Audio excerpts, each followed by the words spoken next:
Hello everyone, welcome to the board Adda. Board Adda में आप सभी का स्वागत है। आज हम लोग का इकोनॉमिक रिवीजन का session 2 chapter 2 sectors of Indian economy. इससे पहले आपने अगर डेवलपमेंट का लेक्चर नहीं देखा है, जिसको हमने 20 मिनट में पूरे चैप्टर्स को एक उसका क्विक रिवीजन और ओवरव्यू तैयार किया है, तो उसको जाके देख सकते हैं।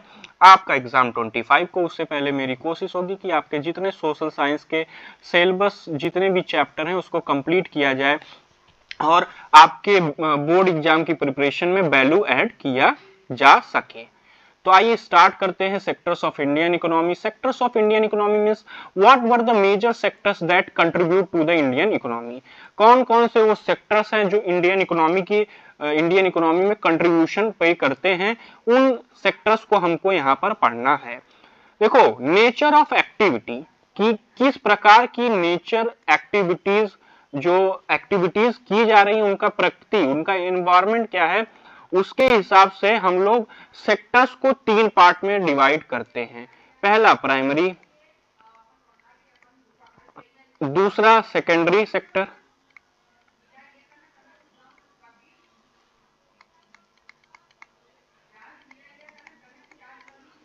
Tertiary sectors.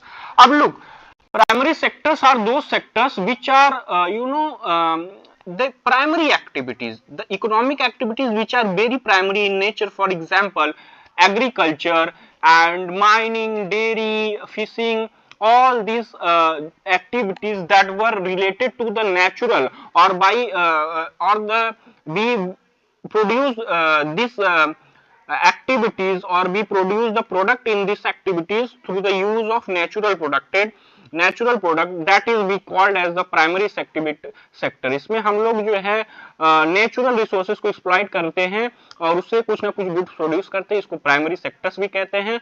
जिसमें हमको एग्रीकल्चर हुआ, डेयरी हुआ, फिशिंग हुआ, फॉरेस्ट्री हुआ, ये सब सेक्टर्स जो है आते हैं इसको कहते हैं प्राइमरी सेक्टर, और इस सेक्टर को हम लोग एग्रीकल्चर एंड रिलेटेड सेक्टर भी कहते हैं। फिर हमारा आता है दूसरा सेकेंडरी सेक्टर। इसमें हम लोग जो नेचुरल प्रोडक्ट्स का इस्तेमाल करके एक फिनिश्ड गुड बनाते हैं, एक फिनिश प्रोडक्ट बनाते हैं। फॉर एग्जांपल, हम लोग व्हीट फ्लोर का इस्तेमाल करके बिस्किट बना दे, तो ये फिनिश गुड है, ये इंडस्ट्री में मैन्युफैक्चर होकर बिस्किट बन रहा है। तो ये क्या कहलाता है? इस प्रकार की जो चीजें हम लोग करते हैं, एक्टिविटीज परफॉर्म करते हैं, which are generally related to the manufacturing, इसको हम लोग कहते हैं सेकेंडरी सेक्टर या मैन्युफैक्चरिंग सेक्टर भी कहते हैं। जैसे इस सब का चीज जो है, हमको कॉटन फाइबर है, उसका प्लांट है, उससे हम लोग निकाल के कॉटन क्लॉथ बनाए, तो ये सब चीजें जो हैं इन्वॉल्व होती हैं, जिसमें हमको देखने को मिलता है कि मैन्युफैक्चरिंग इंडस्ट्री में ज्यादातर होती है, इसलिए इस सेक्टर को इंडस्ट्रियल सेक्टर भी कहते हैं। इसलिए इस सेक्टर को इंडस्ट्रियल सेक्टर भी कहते हैं। हम लोग देखो, शुगर से गुड़ बनाते हैं, शुगर और गुड़ बनाते हैं, तो ये सब चीजें जितनी इन्वॉल्वेशन होती है, जैसे for example manufacturing shoes, for example red chief is manufacturing his shoes, तो ये क्या हुआ, लेदर का प्रोडक्ट इस्तेमाल करके वो मैन्युफैक्चरिंग लेदर शूज बना रही है, तो उसका क्या हुआ, ये इंडस्ट्रियल सेक्टर में आएगा, ये मैन्युफैक्चरिंग सेक्टर भी इसको कहते हैं। अब तीसरा जो सेक्टर है, प्राइमरी सेक्टर और प्राइमरी सेक्टर्स के बाद और सेकेंडरी सेक्टर के बाद जो तीसरा सेक्टर आता है, उसको कहते हैं टर्सरी सेक्टर। इसको सर्विस सेक्टर्स भी कहते हैं, क्योंकि बेसिकली ये सेक्टर जो होता है हम लोगों को सर्विस प्रोवाइड करता है। जैसे डॉक्टर हुए, इन सेक्टर्स में कौन लोग आते हैं, डॉक्टर, इंजीनियर और टीचर्स, जैसे be are also be people came in this sector। तो जितनी भी एक्टिविटीज सर्विस रिलेटेड एक्टिविटीज हैं वो टर्सरी सेक्टर्स में आती हैं। जैसे ट्रांसपोर्टेशन हुआ और ट्रेन हुई, ट्रक्स हुई, इनके जो ड्राइवर वो भी हमको सर्विस प्रोवाइड कर रहे हैं, इसीलिए हम इस सेक्टर को क्या कहते हैं, सर्विस सेक्टर कहते हैं। Tertiary sector is also called the service sectors. And ये बात ध्यान देने वाली है कि सभी सेक्टर्स एक दूसरे पे, तीनों sectors, all three sectors are dependent on each other for their proper functioning। अगर आप सपोज कीजिए कि कोई भी गुड्स हम लोग इंडस्ट्री में मैन्युफैक्चर कर देते हैं और उसको ट्रांसपोर्ट करने के लिए हमारे पास ट्रांसपोर्ट फैसिलिटी ना हो, और उसको उस ट्रांसपोर्ट को वर्क कराने के लिए हमको कोई ना कोई ड्राइवर चाहिए होगा, वो हमको सर्विस सेक्टर देगा। तो ये जो जितने भी सेक्टर्स हैं वो एक दूसरे पे इंटरडिपेंडेंट सेक्टर्स हैं। अब देखो इसमें कुछ एग्जांपल है, जैसे complete above table 2 and table को छोड़ते हैं। Explain the difference between primary secondary and tertiary sector. इसको आसानी से जिसने भी पढ़ा है, देखो प्राइमरी सेक्टर को हम लोग एग्रीकल्चर सेक्टर भी कहते हैं, प्राइमरी सेक्टर को हम लोग एग्रीकल्चर सेक्टर भी कहते हैं। इसमें प्राइमरी एक्टिविटीज कंप्राइज होती है, जैसे माइनिंग, डेयरी, हॉर्टिकल्चर, ये सब एक्टिविटीज जो है प्राइमरी में आती है। फिर सेकेंडरी सेक्टर में, सेकेंडरी सेक्टर्स में क्या आते हैं, सेकेंडरी सेक्टर्स में आते हैं manufacturing,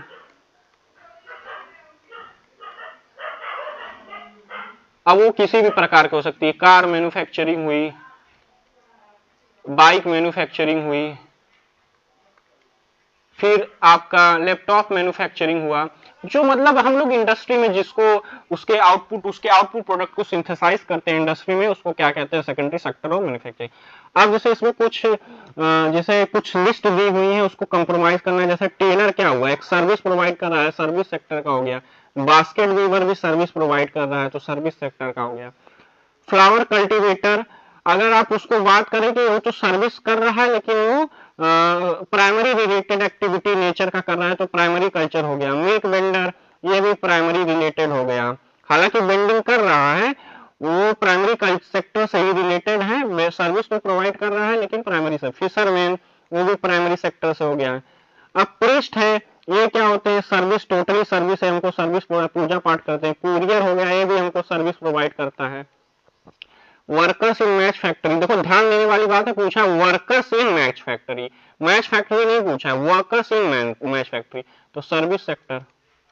money lender, service provide कर रहा है, हमको मनी प्रोवाइड कर रहा है। गार्डनर, ये भी हमको सर्विस प्रोवाइड करता है। पॉटर, वो भी हमको वो मैन्युफैक्चरिंग करता है, तो सेकेंडरी सेक्टर का हो गया। बी कीपर, ये हमको सर्विस प्रोवाइड कर रहा है। Astronaut service, call centre employ service. तो ये जितने भी मतलब हमको क्लासिफिकेशन करना था उसके हिसाब से। अब देखो अब क्या बात है, अब अगला क्या है, उस टॉपिक को तरफ चलते हैं। कंपेयरिंग थ्री सेक्टर्स, अगर आपको ध्यान देने वाली बात है कि ध्यान दीजिए कि इनिशियल फेज में किसी भी कंट्री में जब कंट्री डेवलप करती होती है, इन डेवलपिंग स्टेज होती है, जब कंट्री डेवलप करती होती है अपने डेवलपिंग स्टेज में, हर कंट्री का जो इंपॉर्टेंट सेक्टर होता है वो प्राइमरी सेक्टर होता है। जैसे इंडिया के केस में भी पहले प्राइमरी, जो हमारा फर्स्ट 5 ईयर प्लान आया था वो प्राइमरी सेक्टर एग्रीकल्चर रिलेटेड ही था, एग्रीकल्चरली जो है फोकस ज्यादा हुआ था।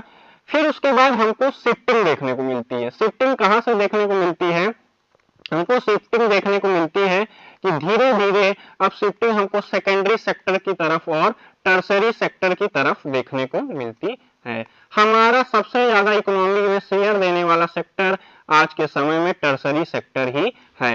यद्यपि कि सबसे ज्यादा लोग एम्प्लॉयड हैं प्राइमरी सेक्टर में, इंजर्ड हैं, लेकिन सबसे ज्यादा जीडीपी में कंट्रीब्यूशन देने वाला टर्सरी सेक्टर ही है, उसके बाद सेकेंडरी सेक्टर है। अब ध्यान देने वाली बात है कि हम लोग क्या इंक्लूड करते हैं, हम लोग कैसे कैलकुलेट करेंगे कि कौन से सेक्टर का क्या शेयर है। भाई किसान बनाया हुआ है कि डरावनी कोई राक्षसी बना दिया है।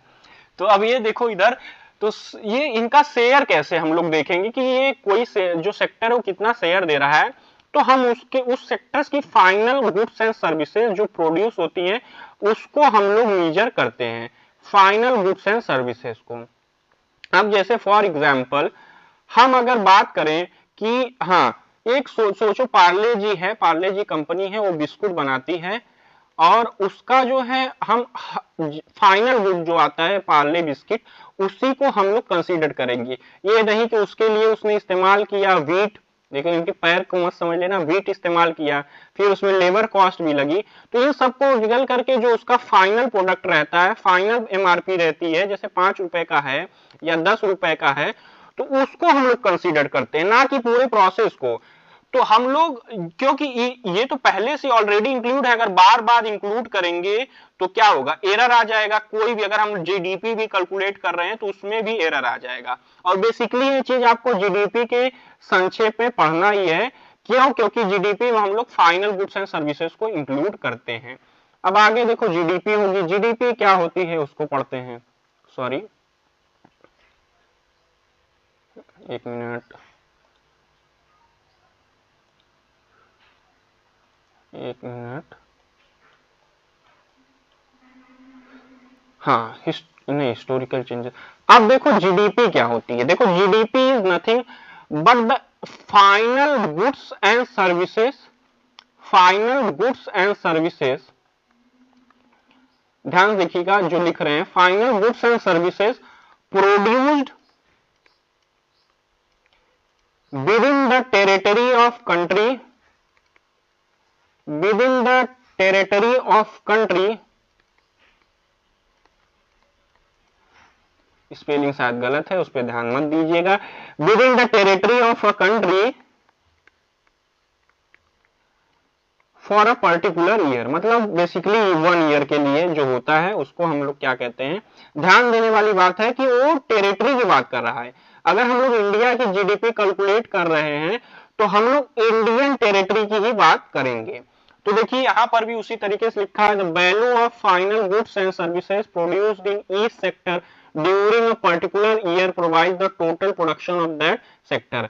इसको हम लोग जीडीपी कहते हैं, ग्रॉस डोमेस्टिक प्रोडक्ट। ये बहुत ही इंपॉर्टेंट होती है किसी भी कंट्री की ग्रोथ मापने के लिए।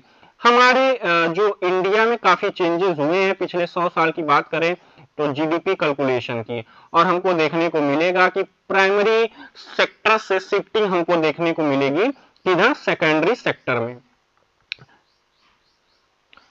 प्राइमरी सेक्टर से हमको शिफ्टिंग देखने को मिलेगी सेकेंडरी से टर्सरी सेक्टर्स के लिए।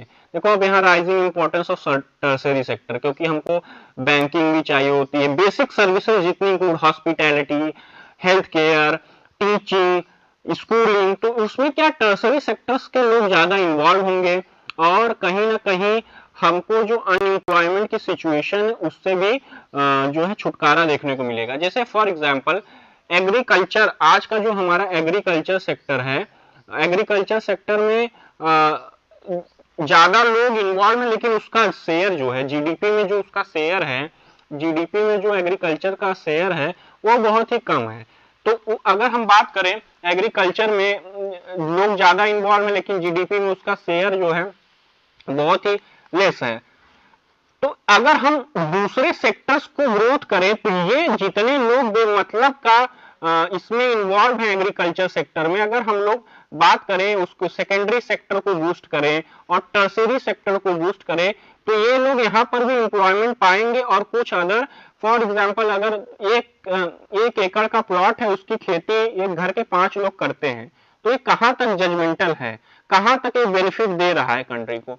अगर उस खेत की खेती कोई एक बंदा या 2 बंदा करता है, बाकी 3 बंदे इन किसी सेक्टर्स में, सेकेंडरी सेक्टर्स में या टर्सरी सेक्टर्स में एम्प्लॉयड हो, तो हमारी जो एम्प्लॉयमेंट है वो भी घटेगी, जो अनएम्प्लॉयमेंट कंडीशन है, अनएम्प्लॉयमेंट वो भी घटेगी, और कहीं ना कहीं कंट्री की जीडीपी जो है उसमें भी एक सिग्निफिकेंट कंट्रीब्यूशन हमको देखने को मिलेगा, कंट्री की जीडीपी भी बूस्ट होगी।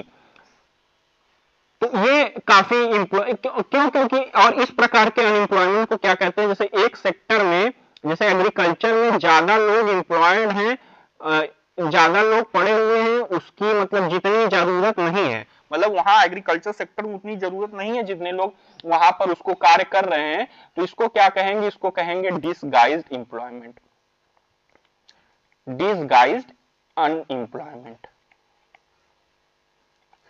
When one sector involves lot of people in it but not very efficient in producing output, तो उसको हम लोग कहते हैं disguised employment। जब जरूरत से ज्यादा लोग एक सेक्टर में एम्प्लॉयड हो या उसमें एम्प्लॉयमेंट ढूंढ रहे हो अपना, तो उसको क्या कहेंगे, डिसगाइज अनएम्प्लॉयमेंट कहेंगे। हम लोग मोर एम्प्लॉयमेंट इसी तरीके से क्रिएट कर सकते हैं कि कैसे हम लोग दूसरे सेक्टर्स को भी ध्यान दें, जैसे जो हमारा सेकेंडरी सेक्टर है और जो हमारा टर्सरी सेक्टर है उस पर भी हम लोग ध्यान दें। अब देखो ये मनरेगा एक प्रोग्राम है, Mahatma Gandhi MNREGA, Mahatma Gandhi national rural employment guarantee act 2005।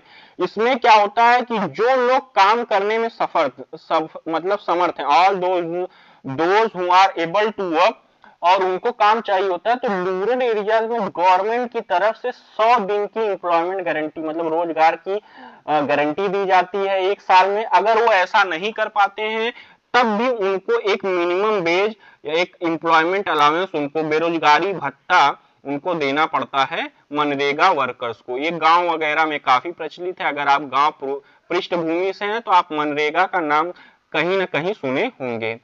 इसे राइट टू वर्क के अंदर इंक्लूड किया गया था। पहली बार 625 डिस्ट्रिक्ट्स इंडिया के बैकवर्ड डिस्ट्रिक्ट्स में इंप्लीमेंट किया गया था। अब देखो, अब एक नया बात आती है कि division of sectors on the basis of work environment, कि वर्क एनवायरनमेंट के हिसाब से सेक्टर्स का डिवीजन ऑफ सेक्टर्स, तो उसमें हम लोग दो प्रकार से सेक्टर्स को डिवाइड करते हैं, एक ऑर्गेनाइज सेक्टर्स और दूसरा अनऑर्गेनाइज। देखो होता क्या है कि ऑर्गेनाइज सेक्टर्स में ये बेसिकली गवर्नमेंट सेक्टर्स होते हैं जहां पर हमको फुल जॉब सिक्योरिटी होती है, ठीक। लेकिन कुछ प्राइवेट सेक्टर्स भी आते हैं जो गवर्नमेंट नॉर्म्स को फॉलो करते हो, जहां पर गवर्नमेंट नॉर्म्स पूरी तरीके से, जो गवर्नमेंट रूल्स एंड रेगुलेशन है राइट टू वर्क को लेके, कार्य के जो अधिकार है उसको लेके वहां पर ये चीजें चलती हूं उस सेक्टर्स में, उन सेक्टर्स को हम लोग क्या कहते हैं, ऑर्गेनाइज सेक्टर्स। जैसे टीचर इन स्कूल्स, इंजीनियर्स इन रिलायंस कंपनी, इन टाटा कंपनी। तो ये कंपनियां ऐसी हैं जो गवर्नमेंट रूल्स फॉलो करती हैं और यहाँ पर गवर्नमेंट के नॉर्म्स किए जाते हैं, इनको जॉब सिक्योरिटी मिलती है। जरूरी नहीं कि तुम लगे और तुमको अभी जॉब से निकाल दिया जाएगा, ऐसा नहीं करेंगे। वहां आपकी सर्टेन पीरियड के लिए अनएम्प्लॉयमेंट होगी, वो government rules and norms follow करते हैं। लेकिन अनऑर्गेनाइज सेक्टर्स में क्या होता है, जैसे इसमें बैंकिंग सेक्टर्स भी आते हैं ऑर्गेनाइज सेक्टर्स में।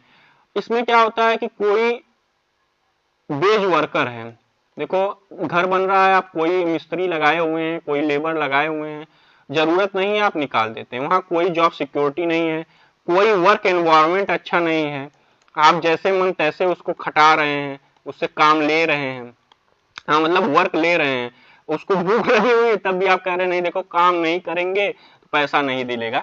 हालांकि ऐसा होता नहीं है। तो उन सेक्टर्स को क्या कहते हैं, अनऑर्गेनाइज सेक्टर्स कहते हैं। अनऑर्गेनाइज सेक्टर्स कहते हैं जहां पर जॉब सिक्योरिटी ना हो, वर्क एनवायरनमेंट अच्छा ना हो, वर्क एनवायरनमेंट अच्छा ना हो, तो ऐसे सेक्टर्स को क्या कहते हैं, अनऑर्गेनाइज सेक्टर्स कहते हैं, ठीक ना। ये सेक्टर्स का division on the basis of work profile, work area के इस प्रकार की है, उस बेसिस पे सेक्टर्स को हम लोग दो भागों में बांटते हैं, organise sectors and unorganise sectors. अब देखो इसमें कुछ एग्जांपल्स हैं, जैसे a teacher taking classes in school, ये ऑर्गेनाइज सेक्टर्स है भाई, स्कूल्स वगैरह बहुत ऑर्गेनाइज सेक्टर्स में आते हैं। A head load worker carrying a bag cement on, ये अनऑर्गेनाइज सेक्टर, वहां सीमेंट नहीं उतरेंगी अगर ट्रक से तो उसको एम्प्लॉयमेंट की गारंटी नहीं है। ऑर्गेनाइज सेक्टर्स में आपको एम्प्लॉयमेंट की गारंटी पूरी रहती है, आप चाहे काम, देखो क्या होता है स्कूल बंद रहता है लेकिन तब भी टीचर्स को सैलरी मिलती रहती है जो गवर्नमेंट टीचर्स होते हैं, तो ये क्या है, ऑर्गेनाइज सेक्टर है। A farmer irrigating her field, तो ये भी अनऑर्गेनाइज सेक्टर है, वहां पे कौन से गवर्नमेंट नॉर्म्स चल रहे हैं। A doctor in hospital treating patient, ये ऑर्गेनाइज सेक्टर है। A daily wage labourer working under a contractor, देखो अंडर कॉन्ट्रैक्टर कर रहा है तब भी वो अनऑर्गेनाइज्ड ही है, क्योंकि हो सकता हो कि कॉन्ट्रैक्टर जो है उनकी जो फाइल्स है वो लेबर डिपार्टमेंट में ना दी हो। कॉन्ट्रैक्टर तो है, गवर्नमेंट से एफिलिएटेड होगा लेकिन नहीं। A factor worker going to work in big factory, तो ये कहीं ना कहीं ऑर्गेनाइज्ड है, अगर बड़ी फैक्ट्री है तो रजिस्टर्ड होगी गवर्नमेंट द्वारा।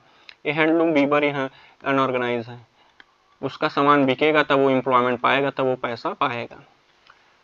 तो ये कुछ सेक्टर्स हैं जिनको हम लोग वर्क एनवायरनमेंट के हिसाब से, जॉब सिक्योरिटी के हिसाब से दो भागों में बांटते हैं आपका, और ऑर्गेनाइज सेक्टर्स और अनऑर्गेनाइज सेक्टर्स। अब कहता है कि इनके जो है जो प्रोटेक्ट, हमको अनऑर्गेनाइज सेक्टर्स के जो वर्कर्स हैं उनको प्रोटेक्ट करने के लिए गवर्नमेंट क्या क्या मीजर्स लाई है उसको देखना, एक बार ही देखते हैं। कैसे प्रोडक्ट्स कर सकते हैं वो आप प्रोटेक्ट कर सकते हैं, आप जान सकते हैं कि हम उनको जॉब सिक्योरिटी दिया जाए, उनको अच्छा वर्क एनवायरनमेंट दिया जाए। इसी तरीके से तो हम लोग उनकी जो वर्क प्रोफाइल है उसको सुधार सकते हैं और उनको एक जॉब सिक्योरिटी दे सकते हैं, उनकी कंडीशन को सुधार सकते हैं, ठीक ना। अब देखो दो प्रकार के सेक्टर्स होते हैं on the basis of ownership. Ownership के हिसाब पे दो प्रकार के सेक्टर होते हैं, public sector and private sector. देखो ऐसी कंपनियां जिसे गवर्नमेंट ओन करती हैं या ज्यादातर स्टेक मतलब होल्डिंग गवर्नमेंट की होती है, और ऐसी कंपनियां जो प्राइवेट मतलब प्राइवेट फर्म द्वारा ओन की जाती हैं, जैसे यहाँ पर रिलायंस, टाटा, जिंदल, फिलिप्स, ये सब क्या है, ये सब प्राइवेट ओन कंपनियां हैं। और वही प्राइवेट में जितनी भी पीएसयू है, पब्लिक सेक्टर अंडरटेकिंग है, वो आ जाती हैं। रेलवे है, ये सब क्या आ जाता है, ये पब्लिक सेक्टर इंटरप्राइजेस में आ जाता है। और फिर उसके बाद अगर हम बात करें तो देखो दो प्रकार ओनरशिप के बेसिस पे दो प्रकार की कंपनियां होती हैं, इसको पढ़ लीजिएगा, इसमें कुछ ज्यादा नहीं है, पब्लिक सेक्टर और प्राइवेट सेक्टर। अब देखिए चैप्टर होता है कंप्लीट, और ये कुछ employment in the service sector has increased to the some extent, has increased बढ़ा है। Workers in dash sector do not produce goods, tertiary sectors में नहीं प्रोड्यूस करते हैं, वो सर्विस प्रोवाइड करते हैं। Most of worker in that dash sector enjoy job security, organise sector में जॉब सिक्योरिटी हमको मिलती है। A dash proportion of labourers in India are working in the large, बहुत बड़ी संख्या में लोग ऑर्गेनाइज सेक्टर्स में वर्क कर रहे हैं। अ cotton is a dash product and cloth is a dash product. देखो कॉटन नेचुरल प्रोडक्ट होता है और क्लॉथ क्या है, मैन्युफैक्चर्ड प्रोडक्ट होता है, मैन्युफैक्चर्ड प्रोडक्ट होगा। Activities in primary secondary and tertiary sectors are interdependent, एक दूसरे पर इंटरडिपेंडेंट होती हैं। होता है आपका चैप्टर खत्म। आई होप आपको वीडियो अच्छी लगी होगी, तो अगर अच्छी लगी हो तो लाइक करें, सब्सक्राइब करें और अपने दोस्तों को भी शेयर करें ताकि उनकी भी मदद हो पाए, वो भी अच्छा स्कोर कर पाए। Thank you everyone and all the best for your examination. 1.25 के स्पीड में देखने की कोशिश कीजिएगा, आपका समय भी बचेगा। फिर उसके बाद आप ऑफिशियल सैंपल पेपर कर सकते हैं, या आपने जो नोट्स बनाए हुए हैं अपने स्कूल में, अगर बनाए हुए हैं तो बहुत से बच्चे तो बनाते नहीं हैं, अगर नहीं तो जो सैंपल पेपर आप किसी कंपनी का चाहे अरिहंत चाहे वो सवाल का खरीदे हो, उसके क्वेश्चन ढूंढ ढूंढ के आप कर सकते हैं इस चैप्टर से रिलेटेड, ताकि आपकी प्रिपरेशन 25 तारीख तक एकदम अच्छी हो जाए। आप 80 आउट ऑफ 80 स्कोर करने की कैपेबिलिटी रखें, ना 80 आउट ऑफ तो 75 से नीचे मत लाएं। Thank you everyone.